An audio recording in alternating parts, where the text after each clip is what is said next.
नमस्कार जी, नमस्कार। आशा करती हूँ सभी बहुत अच्छे होंगे। आज मैं बृहस्पतिवार की व्रत कथा लेकर के आई हूँ, तो सुनिए, बेहतरीन कथा है। एक नगर में एक राजा रहता था जो धन दान और ऐश्वर्य से परिपूर्ण था। इतना धन दान होते हुए भी उसकी स्त्री अति कृपण थी, यानी कि बहुत ही कंजूस थी। यदि उसके दरवाजे पर कोई भी भिक्षार्थी आ जाता, उसे कुछ भी वो नहीं देती थी और बहाना बनाकर उसे भगा देती थी। एक समय बृहस्पतिवार के दिन वह रानी कुछ कार्य कर रही थी। एक भिक्षार्थी साधु उसके दरवाजे पर आया और भिक्षा मांगने लगा। रानी बोली, महाराज, इस समय तो मैं कार्य कर रही हूँ, आपको कुछ नहीं दे सकती। कृपा कर आप अवकाश के समय आए। तो फिर गृह स्वामी द्वारा ऐसी बात सुनकर वह भिक्षार्थी साधु बिना कुछ खाए पिए ही खाली हाथ चला गया और पुनः कुछ दिन पश्चात वह साधु महात्मा आए भिक्षा की याचना की। उस समय गृह स्वामी अर्थात कृपण रानी भोजन कर रही थी। बोली, महाराज, इस समय मुझे अवकाश नहीं है, अतः आप फिर से आए। तीसरी बार जब माता पुनः आए तो गृह स्वामिनी ने फिर से बहाना बनाकर उन्हें टालना चाहा, परंतु इस बार उस महात्मा ने कहा, जब मैं आता हूँ तुम्हें अवकाश ही नहीं रहता, तो क्या जब तुम्हें बिल्कुल अवकाश हो जाए तब तुम्हें भिक्षा दोगी? गृह स्वामिनी बोली, हाँ महाराज, यदि मुझे अभी अवकाश हो जाए तो मैं अभी दे दूँ, परंतु क्या बताऊँ, इस समय मुझे कोई अवकाश नहीं है, नहीं तो अभी दे देती। महात्मा बोले, अच्छा, यदि तुम अवकाश ही चाहती हो तो बृहस्पतिवार को देर से अर्थात दिन चढ़े उठो, सारे घर में झाड़ू आदि लगाकर एक तरफ एकत्र करके रखो, घर में चौका आदि मत लगाओ, घर के पुरुषों के हजामत आदि बनवाने के लिए कह दो तथा रसोई बनाकर चूल्हे में रख देना, सामने मत रखना। सायंकाल जब अंधकार हो जाए तभी दीपक जलाना। बृहस्पतिवार को ना तो पीली वस्तु का भोजन करो, ना पीला वस्तु ही धारण करो। ऐसा करने से तुम्हें अवकाश अवश्य मिल जाएगा। फिर तो गृह स्वामिनी ऐसा करने लगी, जिसका फल हुआ कि उसके घर में भोजन का एक भी दाना ना रहा। उसे हर समय अवकाश रहता, कोई काम ही नहीं रहता, क्योंकि उसके घर में कोई अन्न ही नहीं था, तो बनाए गया, इसलिए काम तो ठप पड़ गया था। एक दिन अचानक वे महात्मा फिर उनके द्वार पर आए। उन्हें पुनः आया देखकर स्वामिनी बोली, महाराज, अब मैं आपको क्या दूँ, मेरे घर में तो एक भी दाना नहीं है। महात्मा बोले, अब तुम मुझे क्यों कुछ नहीं देती? अब तो तुम्हें बिल्कुल अवकाश है। जब तुम्हारे घर में सब कुछ था तब तुम धन धान से भरपूर थी, तब तो तुम्हें अवकाश ही नहीं था। अब तो तुम्हें पूरा अवकाश हो गया, अब तुम्हें क्या चाहिए? तुम तो अवकाश ही चाहती थी, सो तुम पा गई।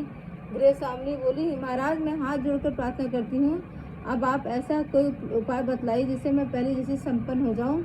मैं प्रतिज्ञा करती हूँ, आप जैसा कहेंगे मैं वैसे ही करूँगी। फिर तो उनकी प्रार्थना से महात्मा द्रवीभूत हो गए और बोले, अच्छा सुनो, प्रातः ब्रह्म मुहूर्त में उठकर स्नान आदि से निवृत्त होकर अपने घर में गोबर से लीपकर स्वच्छ करो। घर के पुरुष बृहस्पतिवार को कभी भी हजामत न बनवाकर शुक्रवार को बनवाएं। ठीक समय पर सायंकाल दीपक जलाओ, क्षुधा पीड़ितों को भोजन तथा प्यासों को पानी देते रहो। ऐसा करने से तुम धन धान ऐश्वर्य से परिपूर्ण हो तथा भगवान बृहस्पति की कृपा से सब मनोकामना तुम्हारी पूरी हो जाएगी। ऐसा कह कर वह महात्मा अंतर्धान हो गया। फिर तो उस गृह स्वामिनी ने उनके कहे के अनुसार समस्त कार्य करना प्रारंभ कर दिया, जिससे वे भगवान बृहस्पति उनके ऊपर प्रसन्न हुए और धन धान से पूर्ण हो गई। इस प्रकार नियम पालन करने वाले सभी स्त्री पुरुष बृहस्पति जी के प्रिय होते हैं तथा उनकी समस्त मनोकामनाएं पूर्ण होती है। इस तरह से दोस्तों, बृहस्पतिवार को ना तो बाल कटवाना चाहिए, ना तो झाड़ू लगाना चाहिए, लेकिन पोछा नहीं लगाना चाहिए।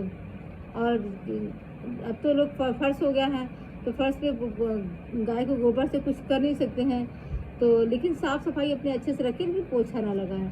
उसी का नियम पालन करेंगे तो आपके घर में धनदान से भरपूर रहेगा।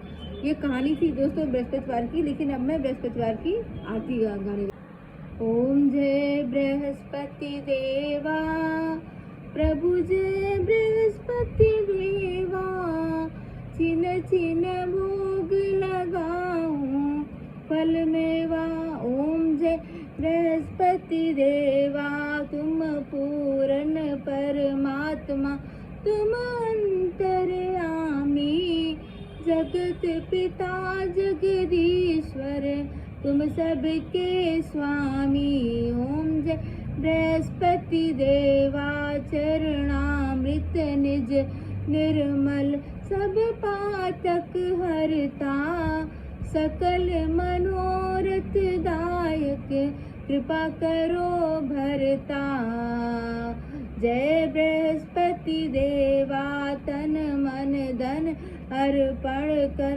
जो जन शरण पड़े, प्रभु तब प्रकट होकर आकर द्वार खड़े।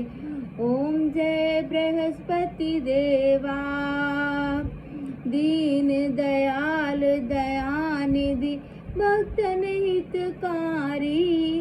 पाप दोष सब हरता, सब संशय हारी।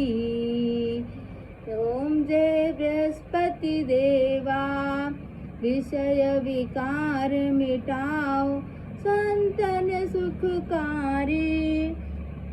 प्रभु जय बृहस्पति देवा, जो बृहस्पति जी की आरती करे। धन जन सुख सब पाकर अपने कष्ट हरे। जय बृहस्पति देवा, जय हो बृहस्पति भगवान की जय। तो दोस्तों, अगर ये आपको आरती और ये इसकी कहानी यानी कि बृहस्पतिवार की कथा अगर आपको पसंद आए तो लाइक कमेंट कीजिएगा और बताइएगा आप कहाँ से देख रहे हैं। मुझे बहुत अच्छा लगे, मैं हर कमेंट का जवाब भी दूंगी और शेयर कर दीजिएगा। धन्यवाद दोस्तों, थैंक्स फॉर वॉचिंग।